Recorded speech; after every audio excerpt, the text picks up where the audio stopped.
So this is the work along video for the bleacher style shelf that I have in the record shop. If you have the kit, then you will remove back A and back B and make sure that you clean them with the cotton that's provided because of the laser.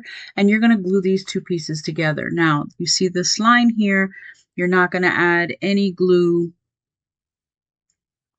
to anywhere below that line. So we're going to go ahead and get these two pieces. We're going to go ahead and get these two pieces put together, making sure or being careful not to add glue below the line because it's going to leave a lip just at the bottom. So when you line them up, you want to line them up at the top. I just flipped it over and just pushed them all down, push them both together so that they're even. And that lip just kind of happens there. So the back piece is slightly larger than the front piece, and that's why you have that excess space there.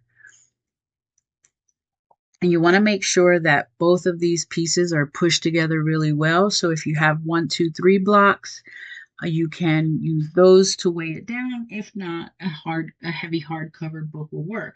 Next, you're going to take bottom B and bottom A. And bottom B has these slots at the bottom. And you're just going to glue. It doesn't matter which way you glue,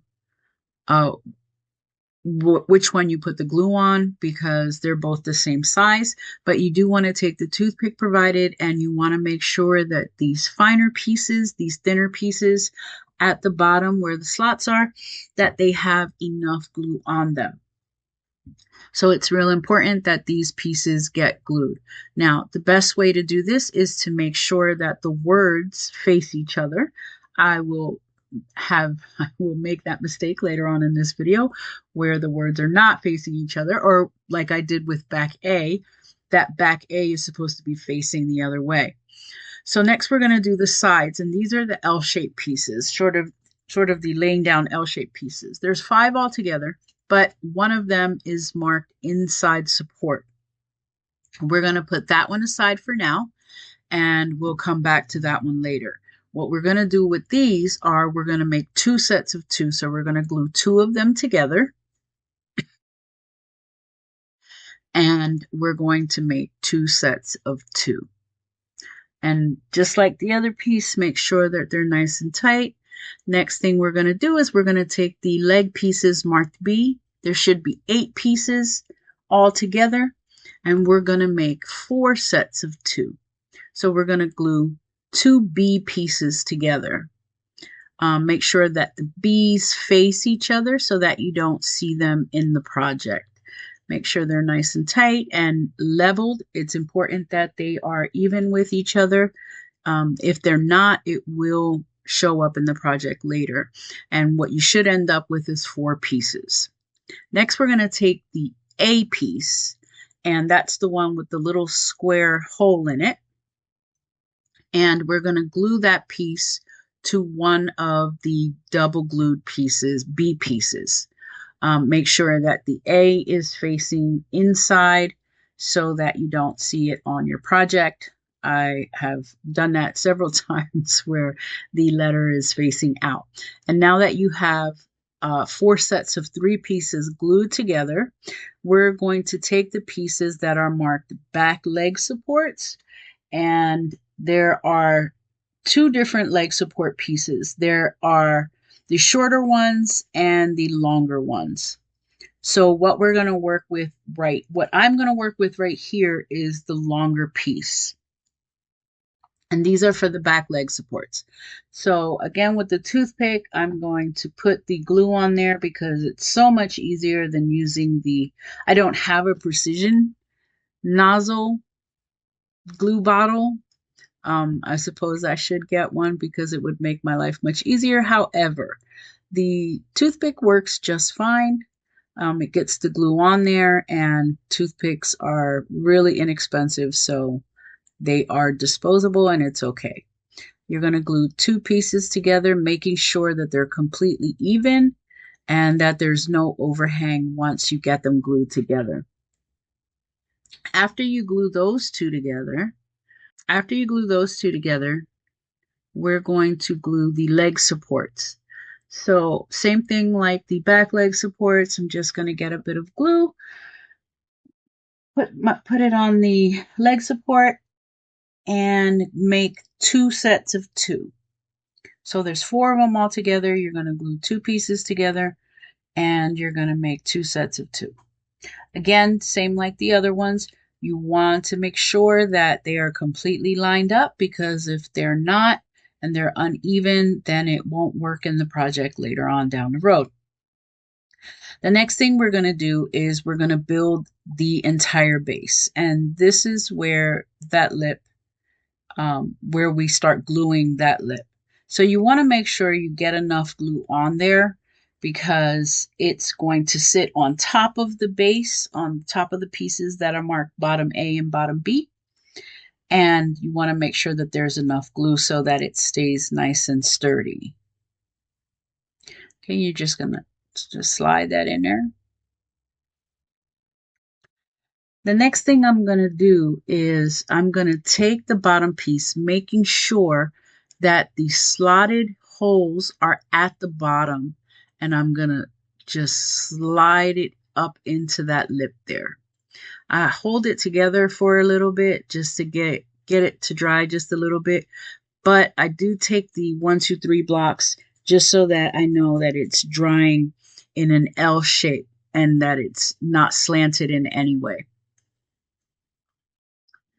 So once that dries, you'll take the side pieces that we previously glued, and I put some glue here down at the bottom, again with my handy dandy toothpick, and some glue on the end, what would be the back piece, and I glued that part to the bottom and the back of the base. So we're building the base here, and this is kind of what it looks like. You want to make sure that you hold it together so that it gets a good glue, and that you want to make sure that it doesn't slant. So this is what it looks like when both pieces are glued on. It's starting to come together, y'all. This is where we take the piece that's marked inside support, and we're going to glue it in the same places and just kind of eyeball it.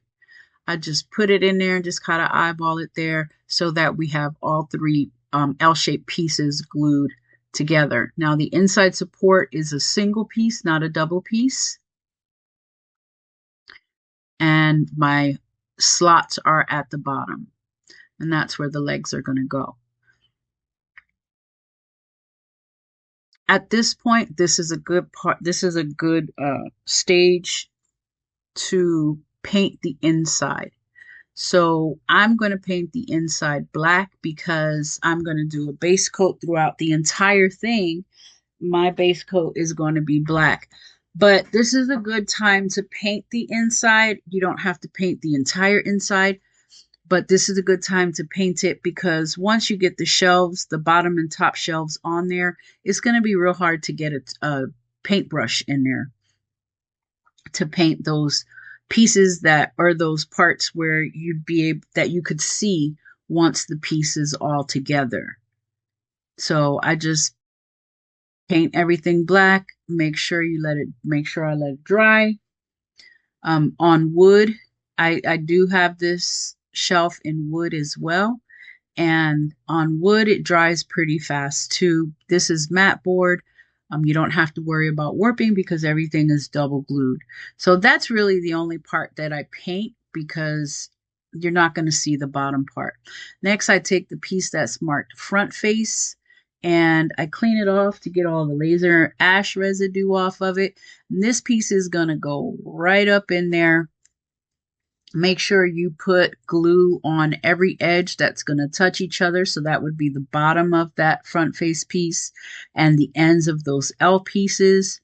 And you just want to make sure that everything that touches each other has glue and it's nice and tight in there. So it does fit perfectly in there. Then I take the piece marked bottom shelf, make sure the words are towards the bottom on the inside, and I dry fit that on there, and then get some glue on there, again making sure that glue touches everything that's going to touch each other has glue. And then I put the top shelf on there, gluing it just the same. Now I do kind of dry fit it first. I do kind of sit it in there just to make sure that, you know, everything is going to be sitting right. And then I glue it. So the next thing I do is I work on the legs. I take my little handy dandy toothpick, and inside the little square notch that's in that piece, I'm going to put some glue in there. Later on, I just decide to put the glue on the end of the actual support. But this support fits perfectly inside that notch, and you just want to push it in there, wipe off any excess glue, and let that dry really, really well, so that, because that piece is really sensitive. Then I'm going to take another leg, put the glue in that notch, and just attach it to this. So this is why it's important before you do anything, before you glue that second piece, to make sure the first piece is nice and dry. And then I just kind of manipulate it a little bit, stand it up, make sure that everything is straight, that it's flush to the ground or flush to the bottom, and it's standing kind of like an H, or I don't know, an I. And you're going to do that for both sides. So at the end, when you're finished gluing everything, you should have two of these. And this is the part where really the option is up to you. That leg support, you can either glue the legs into the slots with that leg support higher up, which would look like this, or you can turn it over, put it in upside down, and those leg supports are down at the bottom. So it's just a matter of what you like and, you know, what you think looks best. I put it in at the bottom.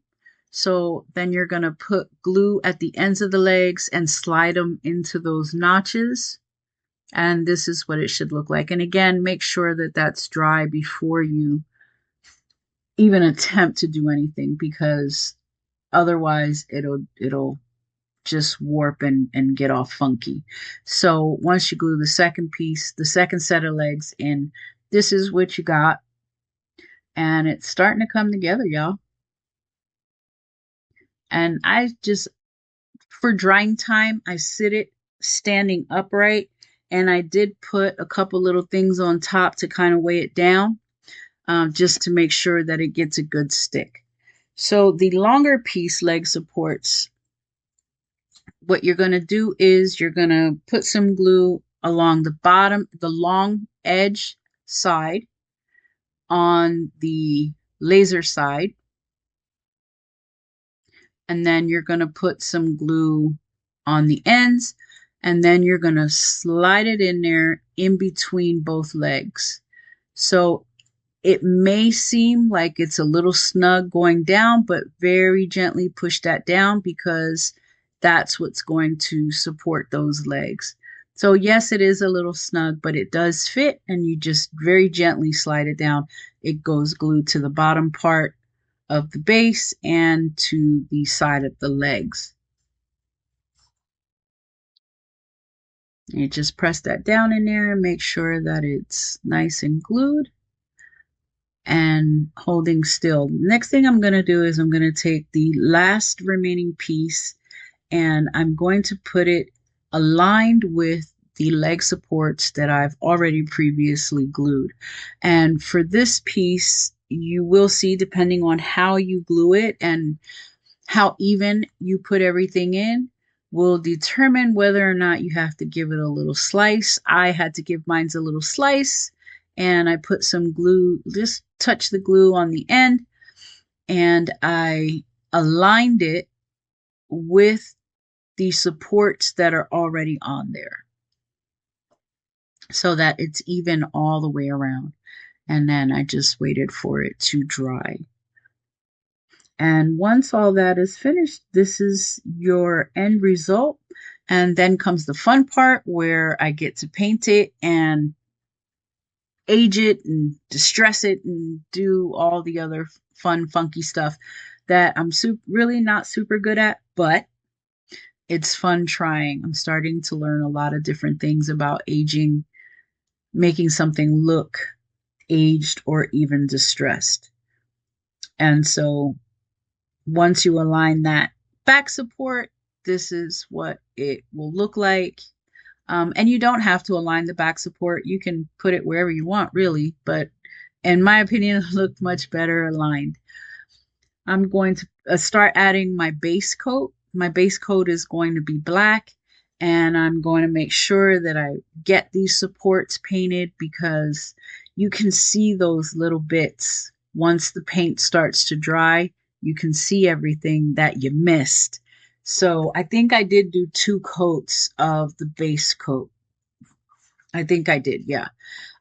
Once I got it all painted, then I grabbed my top coat paint color, which is brown, and I dry brushed it. Now, I'm not very good at dry brushing, but I used a real brown color, and I'm not super good at it, but it was fun to play around with it, just dabbing it on the paper towel, trying to get some paint off of it and making sure I get that color on there, and putting it all over the entire piece. Now, once I put it on there, I get nervous because I do stuff like that where I think I put too much, and then it turns out that all I have to do is just spread it around. And when you put paint on this mat board, it really takes to the paint really well, or the paint takes to the mat board really well. And this is the finished product for the base coat and top coat.